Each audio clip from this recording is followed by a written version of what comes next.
بسم اللہ الرحمن الرحیم۔ السلام علیکم۔ ناولز ٹی وی چینل پر آنے والے تمام ویورز کو خوش آمدید کہتے ہیں۔ دربار سلطان پوری شان سے سجا ہوا تھا۔ ایک قطار میں تمام درباری اور دوسری قطار میں تمام مشیر بیٹھے ہوئے تھے۔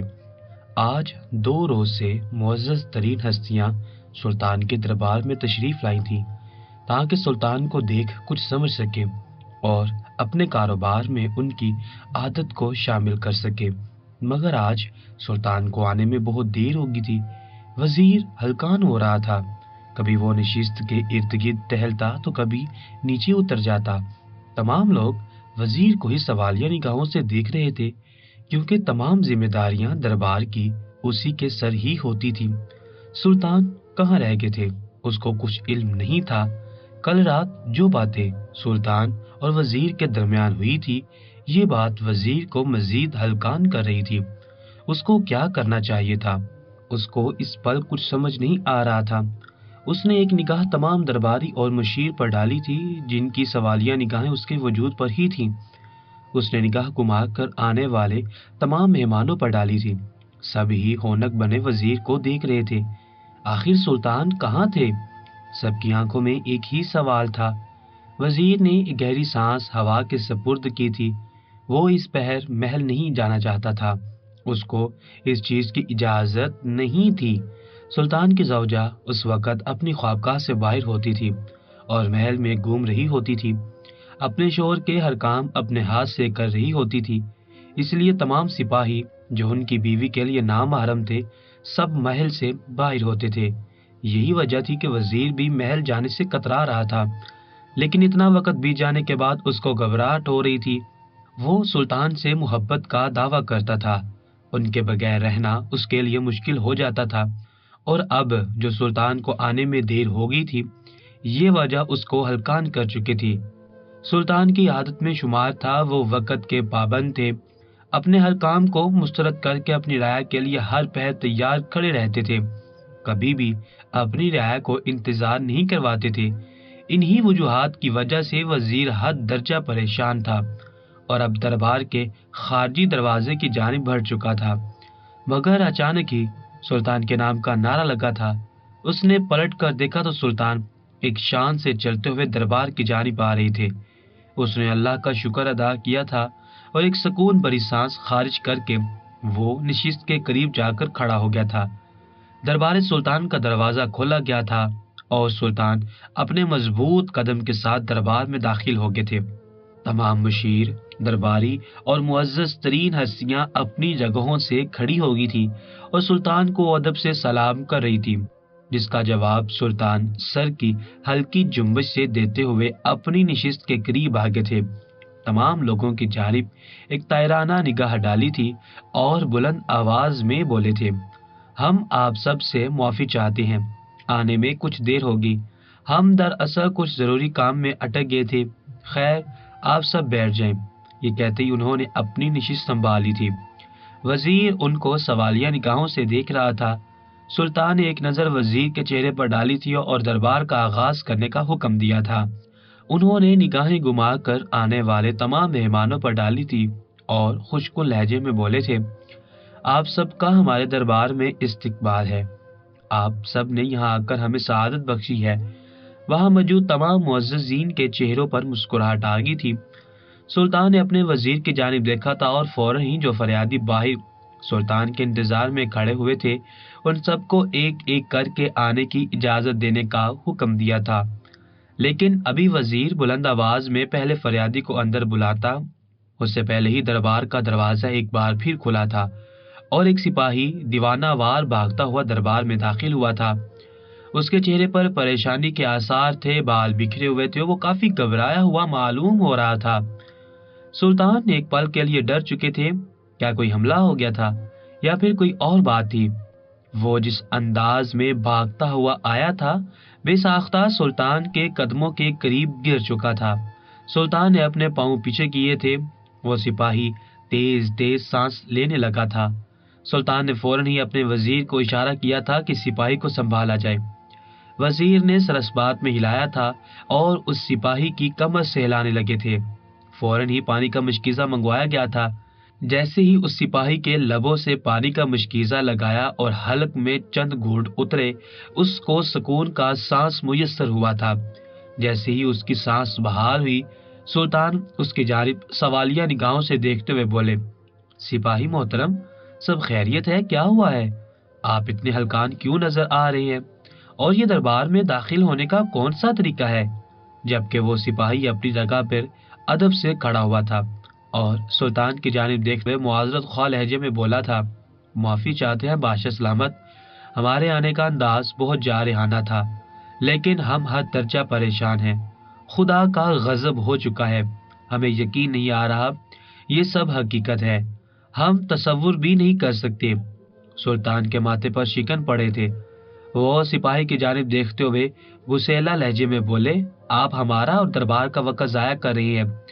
آپ کو معلوم ہے ہم پہلے ہی بہت دیر سے دربار پہنچے ہیں، اگر آپ اس طرح بات کو گھمائیں گے تو ہم کبھی بھی مسئلے کا حل نہیں نکال سکتے، اس لیے آپ دو ٹوک بات کریں تاکہ معاملات جلد سے جلد حل ہو سکے۔ تمام معزز ہستیاں، مشیر، درباری، سب کی نگاہیں ہی اس سپاہی پر مرکوز تھیں۔ اس سپاہی نے سلطان کو دیکھ کے گہری سانس لی تھی اور پھر جو بات اس نے بتائی وہ سن کر وہاں موجود ہر شخص کی آنکھوں میں حیرت کا انس جگمگا رہا تھا۔ یہی حال سلطان کا تھا۔ وہ بھی سپاہی کی یہ بات سن کر کچھ پل کے لیے چپ ہو گئے تھے۔ وہ کوئی جواب دیتے اس سے پہلے ہی وہ سپاہی مزید بولا تھا، سلطان معظم، اگر آپ کو ہماری بات کا یقین نہیں تو آپ ہمارے ساتھ جانے والے ہمارے ساتھی کو بلا کر بھی پوچھ سکتے ہیں۔ ہم نے اس کو بھی دربار آنے کی تاکید کی تھی، لیکن وہ ڈر گیا۔ اس کا کہنا ہے کہ میں ایسے معاملات میں نہیں بولنا چاہتا، مجھے اپنی زندگی بہت پیاری ہے، اگر سلطان کو غصہ آ گیا تو وہ مجھے سزا دے سکتے ہیں، میں اپنے کام سے کام رکھنا چاہتا ہوں۔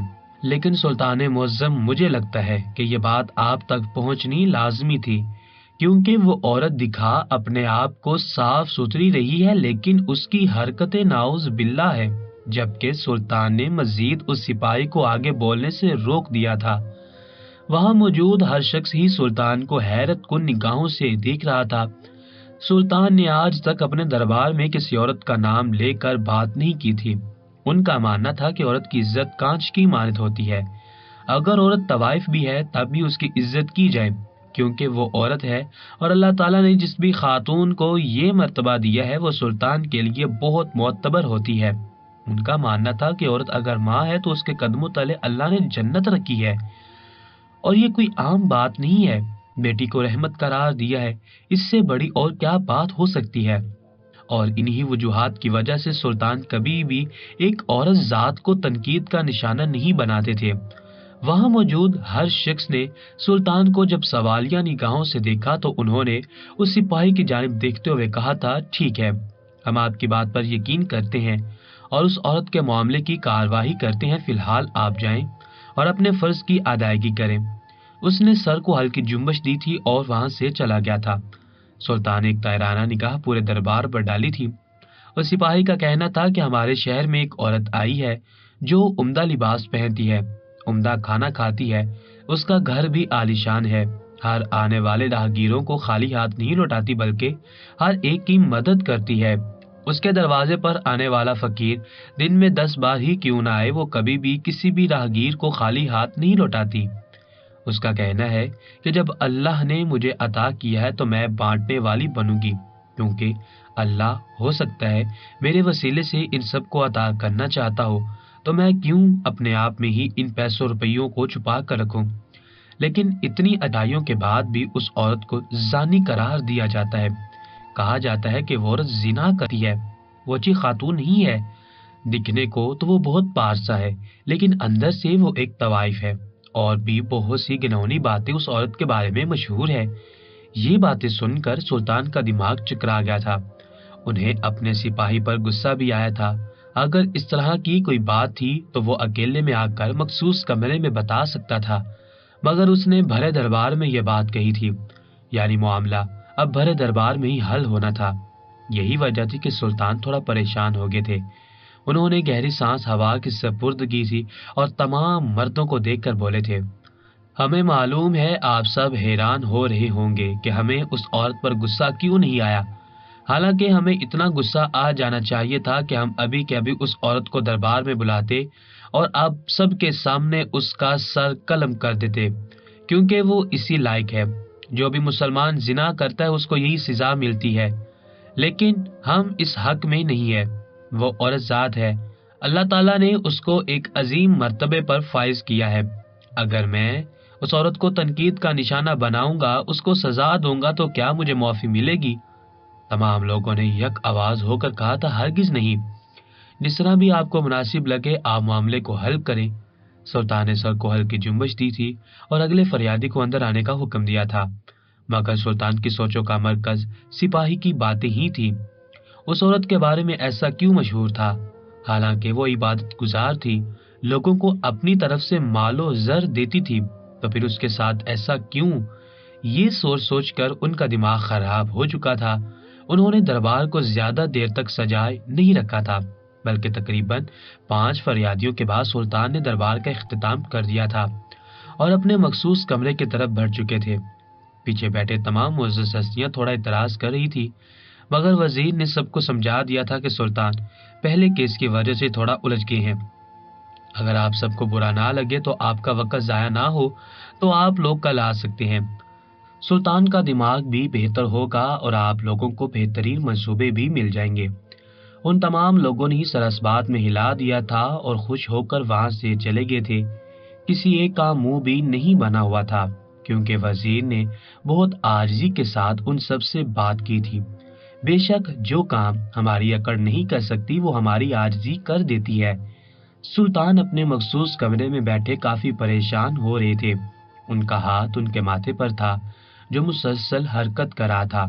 آج سے پہلے کبھی اس طرح کا کوئی معاملہ دربار میں پیش نہیں ہوا تھا، اس لیے سلطان کا پریشان ہونا بنتا تھا۔ مزید چند پل گزرے تھے کہ دروازے پر کسی نے دستک دی تھی۔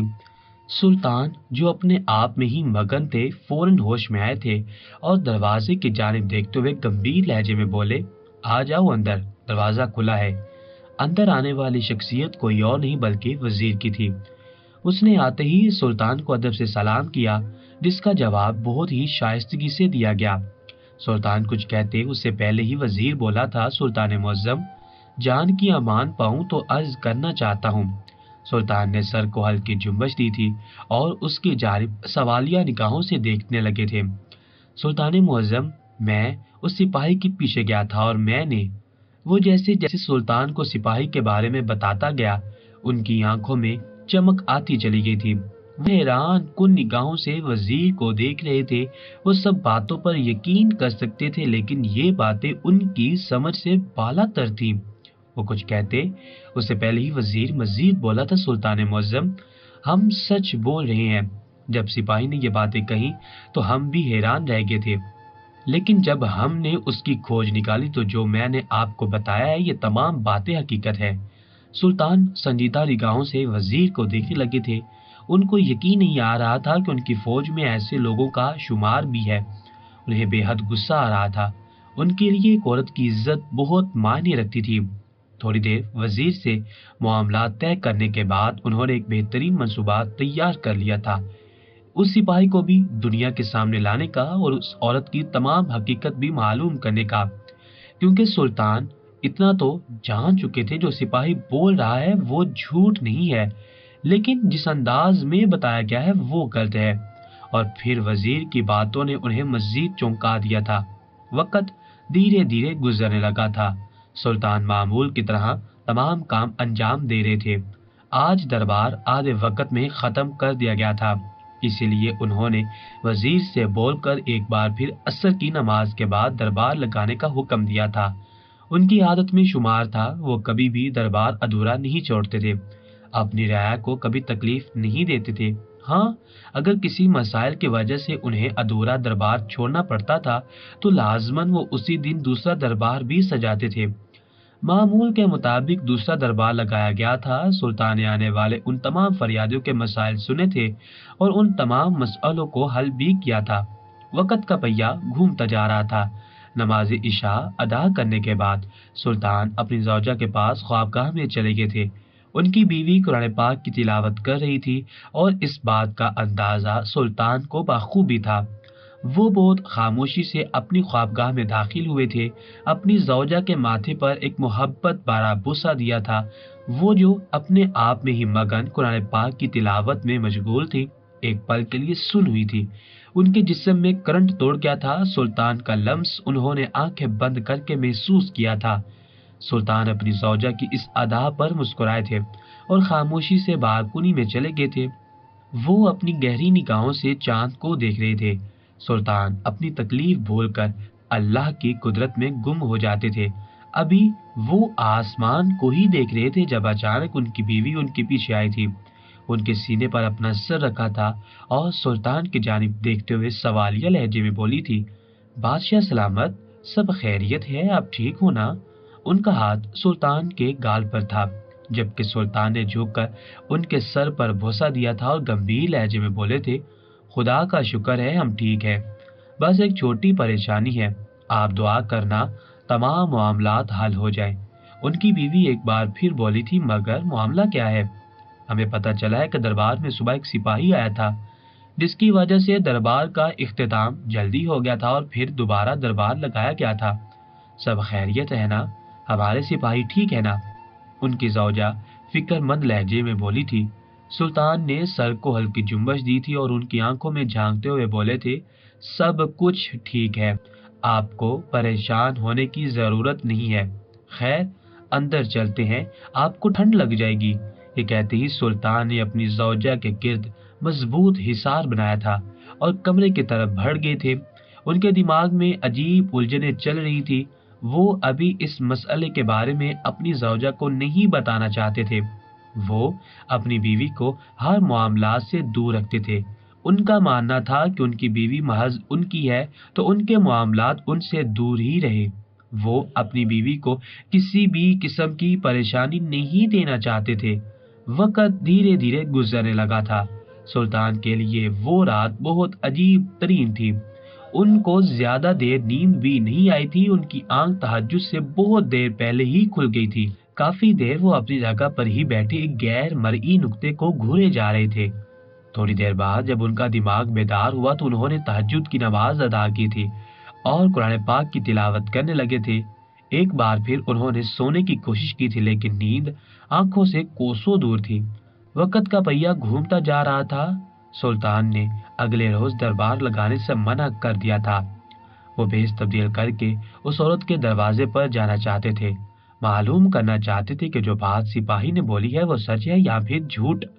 وزیر حیران ہوا تھا کیونکہ سلطان کسی بھی مسئلے کا شکار کیوں نہ ہو، وہ دربار لگانے سے کسی صورت بھی منع نہیں کرتے تھے، لیکن آج سلطان کا ارادہ کچھ اور تھا۔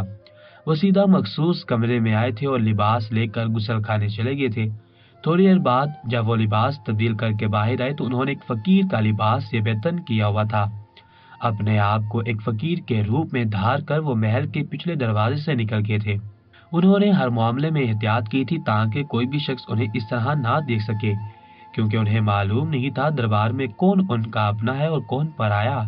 وزیر ان کے ساتھ جانے کی ضد کی تھی لیکن سلطان نے انہیں سمجھا دیا تھا کہ ایک در پر دو فقیر جائیں گے تو وہ عورت شک میں مبتلا ہو سکتی ہے، اس لیے بہت احتیاط سے ہر قدم رکھنا ہوگا۔ وہ محل سے نکلے تو انہیں عجیب سی گھبراہٹ ہوئی تھی، نہ جانے کیوں انہیں محسوس ہوا تھا کہ آج کچھ برا ہونے والا ہے، لیکن وہ اپنا دماغ اس طرف لانا ہی نہیں چاہتے تھے۔ وہ جلد سے جلد راستہ عبور کرنا چاہتے تھے اور ان سے جتنی جلدی ہو سکا تھا انہوں نے وہ راستہ عبور کر لیا تھا۔ تھوڑی ہی دیر میں وہ اس عورت کی دہلیز پر پہنچ گئے تھے۔ وہاں پہنچ کر انہوں نے گہری سانس ہوا کے سپرد کی تھی اور دروازہ کھٹکھٹایا تھا۔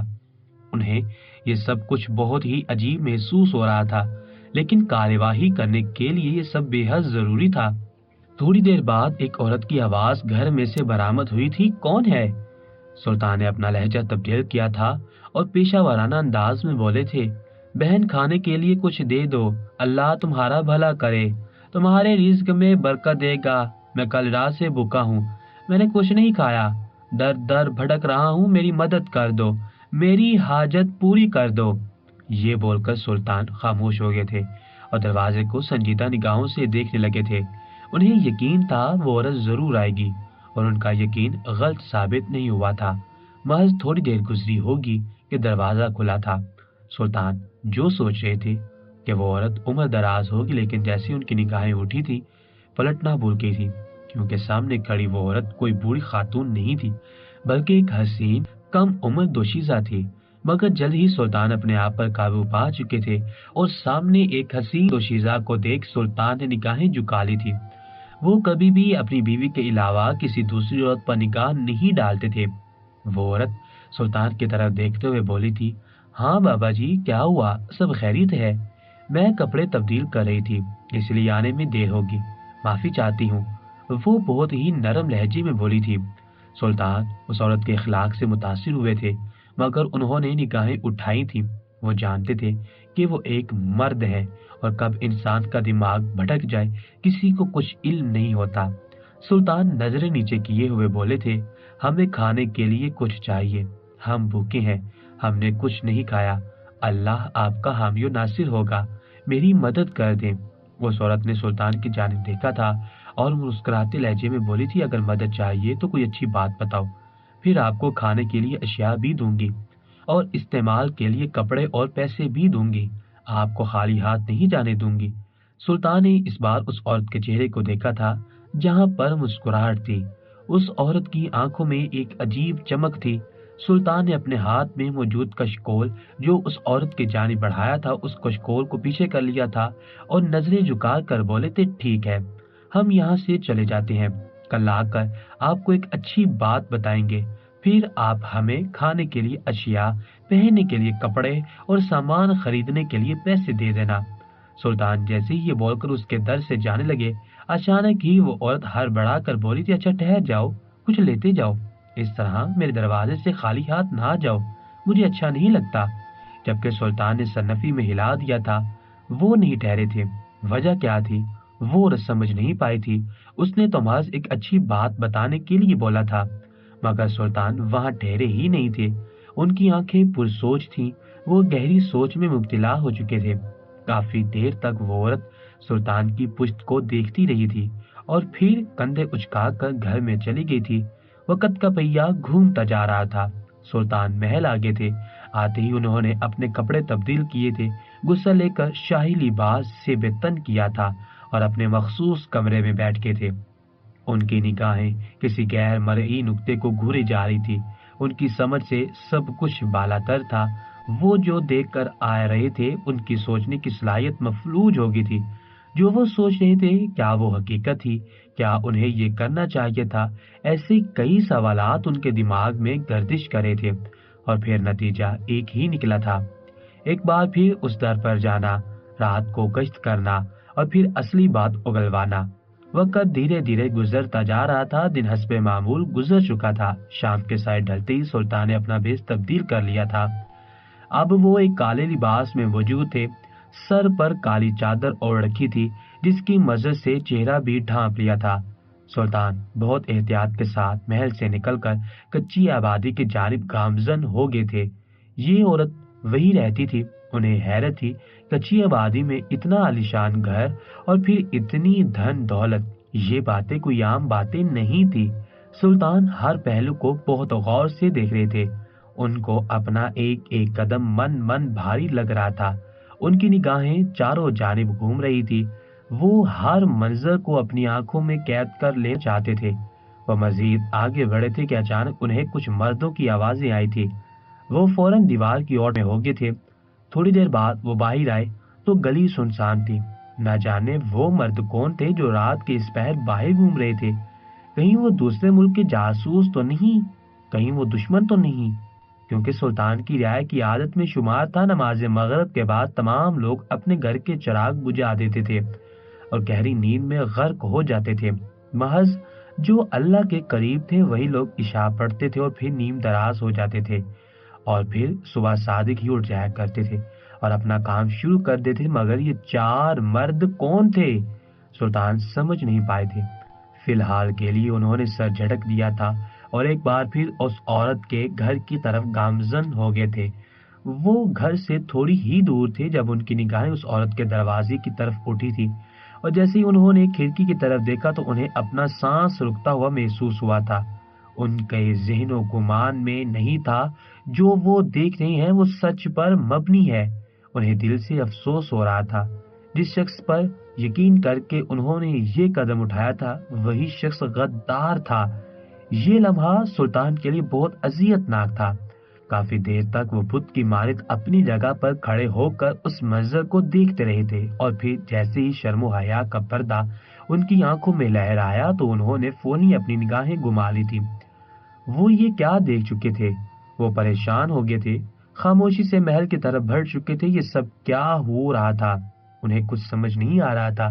ان کی رعایا گمراہی کے راستے پر گامزن ہو رہی تھی اور سلطان کچھ نہیں کر پا رہے تھے، مگر وہ سوچ چکے تھے کہ انہیں اب کیا کرنا ہے۔ وہ کوئی عام انسان نہیں تھے، وہ سلطان تھے، اس سلطنت کے بادشاہ۔ ان کے ہاتھ میں حکمرانی تھی، وہ کچھ بھی کر سکتے تھے، لیکن آج تک سلطان نے کبھی بھی اپنے عہدے کا فائدہ نہیں اٹھایا تھا۔ وہ ایک اچھے انسان تھے اور اپنے ہر قدم کو پھونک پھونک کر رکھتے تھے۔ وہ جیسے ہی محل پہنچے سامنے ہی ان کا وزیر کھڑا ہوا ان کا انتظار کر رہا تھا۔ ان کو آتا دیکھ وہ فوراً ان کے قریب گیا تھا، مگر سلطان نے آج وزیر کو نظر انداز کر دیا تھا۔ یہ لمحہ وزیر کے لیے بہت اذیت ناک تھا، کیونکہ سلطان نے آج سے پہلے کبھی ان کے ساتھ ایسا سلوک نہیں کیا تھا۔ وہ آپ دیدہ ہو گئے تھے مگر خاموش تھے، کیونکہ وہ جانتے تھے سلطان جو بھی کرتے ہیں اس میں کوئی نہ کوئی مصلحت ضرور ہوتی ہے۔ سلطان سیدھا اپنی خوابگاہ میں آئے تھے۔ وہ اندر داخل ہوئے تھے تو ان کی زوجہ گہری نیند میں غرق تھی۔ انہوں نے محض ایک نگاہ اپنی زوجہ کے خوبصورت چہرے پر ڈالی تھی اور دوسری نگاہ ان کے چہرے پر ڈالنا ضروری نہیں سمجھی تھی۔ نہ جانے کیوں ان کا دل عورت ذات سے خراب ہوتا ہوا محسوس ہو رہا تھا۔ وہ سیدھا بالکنی میں آ کر کھڑے ہو گئے تھے۔ ان کی زہریک نگاہیں آسمان پر مرکوز تھیں جو وہ دیکھ کر آئے تھے۔ اس کے بعد ان کا دل بہت آبدیدہ ہو گیا تھا۔ کافی دیر تک وہ آسمان کو دیکھتے رہے تھے۔ ان کے دماغ میں عجیب عجیب خیالات گردش کر رہے تھے۔ انہوں نے سوچ لیا تھا وہ اب کسی کو نہیں چھوڑیں گے۔ جو اس گناہ میں ملوث ہے ان سب کو سزا ملے گی، خاص کر کے اس عورت کو ضرور۔ لیکن کہتے ہیں نا، جس کے دل میں خوف خدا ہوتا ہے وہ ہر قدم پھونک پھونک کر رکھتا ہے۔ کافی دیر تک سلطان بالکنی میں ہی کھڑے اپنے آپ کو سنبھالتے رہے تھے، اور جیسے ہی کمرے میں داخل ہوئے ان کی زوجہ سینے پر ہاتھ باندھے کھڑی ہوئی تھی۔ ان کی آنکھوں میں سوال تھا، جبکہ سلطان اپنی بیوی کو نظر انداز کیے مسحری کی جانب بڑھ چکے تھے۔ وہ ابھی مسحری پر نیم دراز ہوتے اس سے پہلے ان کی زوجہ ان کے راستے میں حائل ہوئی تھی اور ان کو دیکھتے ہوئے بولی تھی، سلطان معظم کچھ ہوا ہے؟ آپ کی نگاہیں ہمیں بہت کچھ بتا چکی ہیں، آپ کہاں سے آ رہے ہیں؟ مگر آج پہلی بار سلطان نے اپنی زوجہ کا بازو تھاما تھا اور ان کو ایک طرف کرتے ہوئے مسحری پر نیم دراز ہو گئے تھے۔ ان کی زوجہ حیران اور پریشان نگاہوں سے سلطان کو دیکھ رہی تھی۔ آج سے پہلے سلطان نے کبھی انہیں اس طرح نظر انداز نہیں کیا تھا۔ انہوں نے گہری سانس ہوا کے سپرد کی تھی اور اپنے آپ میں ہمت جمع کر کے وہ ایک بار پھر سلطان کے پاس پہنچی تھی اور ان کے قریب تر بیٹھتے ہوئے بولی، سلطان معظم بتائیے کیا ہوا ہے؟ آپ نے آج تک ہمارے ساتھ اس طرح برتاؤ نہیں کیا، ہم پریشان ہو رہے ہیں۔ آخر آپ گئے کہاں تھے؟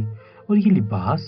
وہ یہ کہتے ہی سلطان کے گال پر ہاتھ رکھ چکی تھی، مگر اچانک ہی سلطان نے ان کا ہاتھ جھڑک دیا تھا اور ان کی طرف دیکھتے ہوئے غصیلے لہجے میں بولے تھے، خاموشی سے اپنی جگہ پر آ کر لیٹ جائیں، ہمیں پریشان کرنے کی ضرورت نہیں ہے، ہماری طبیعت ٹھیک نہیں ہے، ہم آرام کرنا چاہتے ہیں۔ جبکہ ان کی زوجہ کی آنکھوں میں نمکین پانی جمع ہونا شروع ہو گیا تھا۔ وہ سب برداشت کر سکتی تھی، لیکن سلطان کی ایسی بے رخی وہ مرتے دم تک برداشت نہیں کر سکتی تھی۔ وہ سلطان کی جانب دیکھتے ہوئے آبدیدہ لہجے میں بولی، آخر ہماری خطا کیا ہے؟ اگر آپ کی رعایا آپ کے ساتھ دھوکہ کر رہی ہے تو ہمارا کیا قصور ہے؟ ہم آپ کی زوجہ ہیں۔ سلطان آپ ایسے نہیں کر سکتے ہمارے ساتھ۔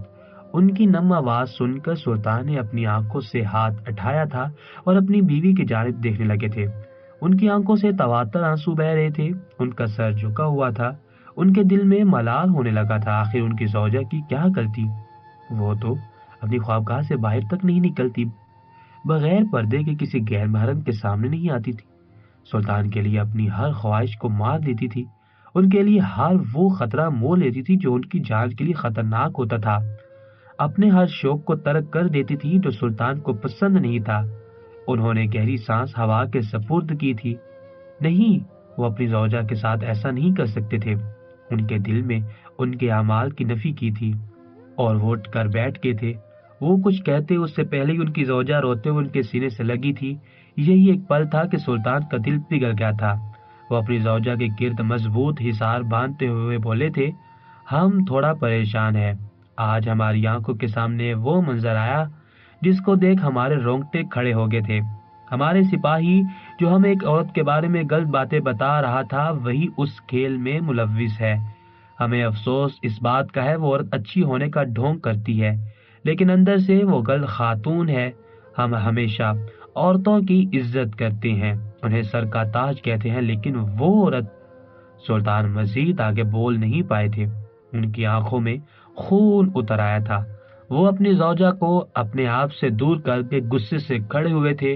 انہوں نے سوچ لیا تھا کہ وہ آج سپاہی کو قتل کر دیں گے کیونکہ جو کام سپاہی نے کیا تھا وہ ناقابل قبول تھا۔ مگر سلطان آگے بڑھتے اس سے پہلے ہی ان کی زوجہ نے ان کی کلائی تھامی تھی اور انہیں بیٹھنے کی ہدایت کی تھی، جبکہ سلطان اپے سے باہر ہو گئے تھے۔ وہ جانا چاہتے تھے، وہ سزا دینا چاہتے تھے، لیکن اپنی زوجہ کے روکنے پر وہ ٹھہر گئے تھے اور ان کی جانب سوالیہ نگاہوں سے دیکھ رہے تھے۔ ان کی زوجہ ان کے قریب ہوئی تھی اور اپنے دونوں ہاتھ ان کے گالوں پر رکھتے ہوئے بولی تھی، سلطان معظم، آپ اکثر کہتے ہیں معاف کرنے والا معافی مانگنے والے سے بڑا ہوتا ہے۔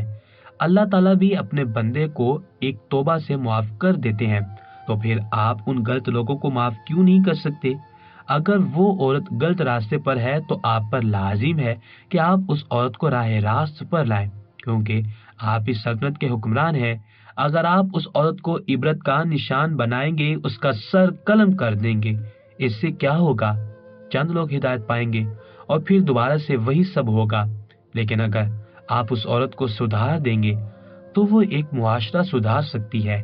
آپ کہتے ہیں نا، ایک عورت میں اتنی طاقت ہے کہ وہ پوری نسل کو برباد کر سکتی ہے اور پوری نسل کو سنوار سکتی ہے، تو آپ ایسا کیوں نہیں کرتے کہ آپ اس عورت کو سمجھائیں، اپنے سپاہی کو راہ راست پر لائیں۔ آپ جو ان دونوں کا قتل کرنا چاہتے ہیں وہ کرنے کی بجائے ان کو ہدایت دیں۔ سلطان اپنی زوجہ کو باغور دیکھ رہے تھے، ان کے ماتھے پر موجود شکن سیدھے ہونے لگے تھے، ان کی آنکھوں کے سامنے وہی منظر ایک بار پھر لہرانے لگا تھا۔ وہ جب اس دروازے کے پاس پہنچے تھے وہاں انہیں ایک عجیب سی بدبو آئی تھی۔ انہوں نے جب غور کیا تو قریب ہی شراب کی بوتل پڑی ہوئی تھی۔ انہیں بہت افسوس ہوا تھا اور جیسے ہی انہوں نے کھڑکی میں سے اندر دیکھا تو ان کا دل پھٹنے کے قریب آ گیا تھا۔ ان کا سپاہی جو ان کے پاس آ کر شکایت کر رہا تھا کہ وہ عورت زانی ہے، برے کام کرتی ہے، لیکن لوگوں کو دکھانے کی خاطر کسی راہگیر کو خالی ہاتھ نہیں لوٹاتی، وہی سپاہی اس عورت کے پہلو میں بیٹھا ہوا تھا۔ اس عورت کے چہرے پر مسکراہٹ تھی جبکہ سپاہی کے ہاتھ میں شراب کی بوتل تھی۔ وہ دونوں اپنی حد پار کرتے اس سے پہلے ہی سلطان وہاں سے واپس آ گئے تھے۔ وہ چاہتے تو اسی پل جا کر دونوں کو ختم کر دیتے، لیکن وہ اس پہر اندر نہیں جا سکتے تھے کیونکہ انہیں کہانی کا اصل رخ معلوم ہی نہیں تھا۔ انہوں نے ہر پہلو کو دیکھنا تھا، اس لیے خاموشی سے محل آ گئے تھے۔ محل آنے کے بعد بھی ان کا دل بہت آبریدہ ہوا تھا۔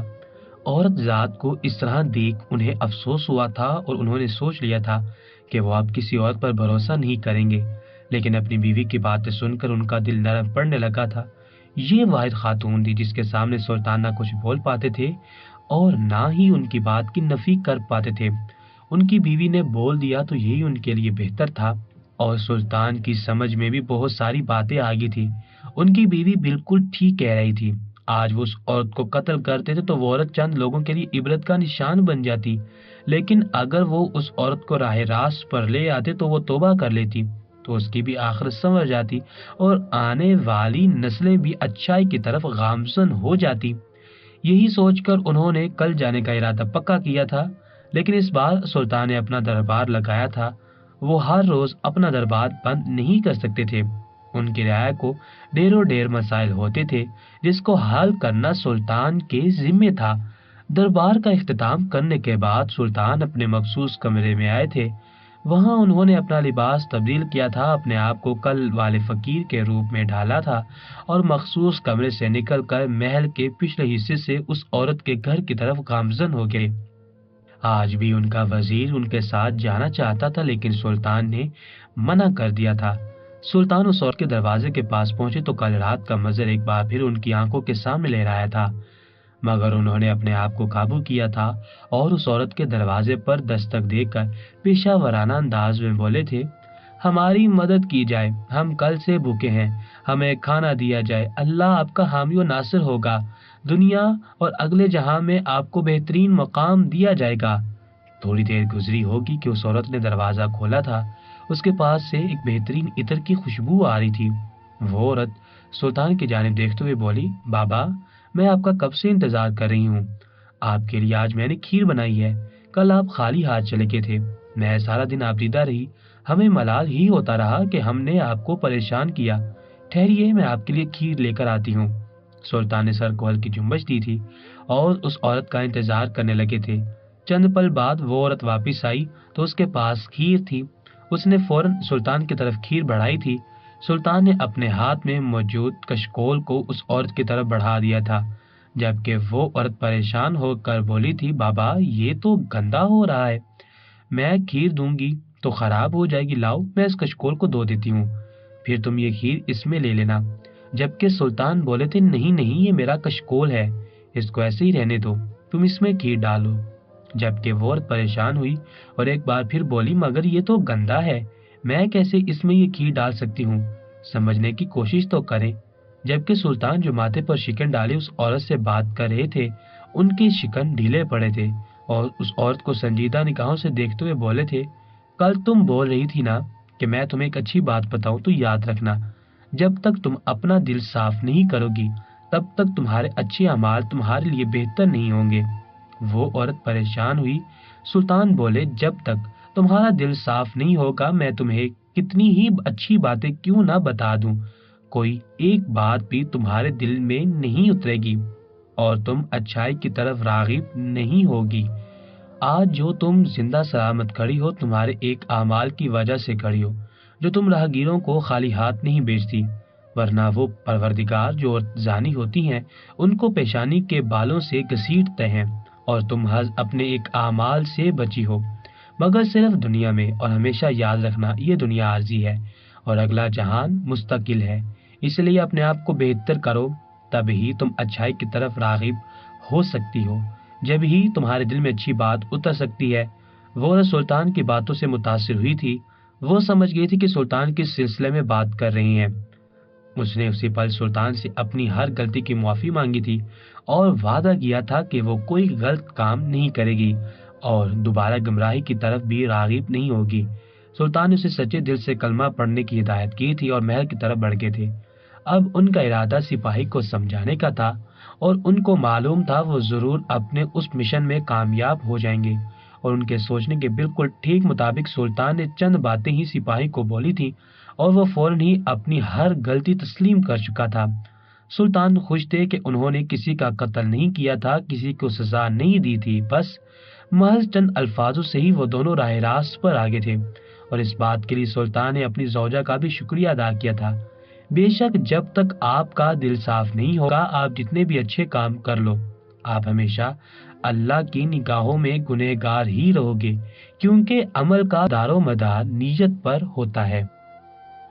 پیارے ویورز، اگر آپ کو ہماری یہ کہانی اچھی لگی ہو تو ہمارے چینل ناولز ٹی وی کو سبسکرائب کریں، ساتھ لگے بیل آئیکن کو بھی ضرور پریس کریں تاکہ اس طرح کے پیارے قصے اور کہانیاں بر وقت آپ تک پہنچ سکیں۔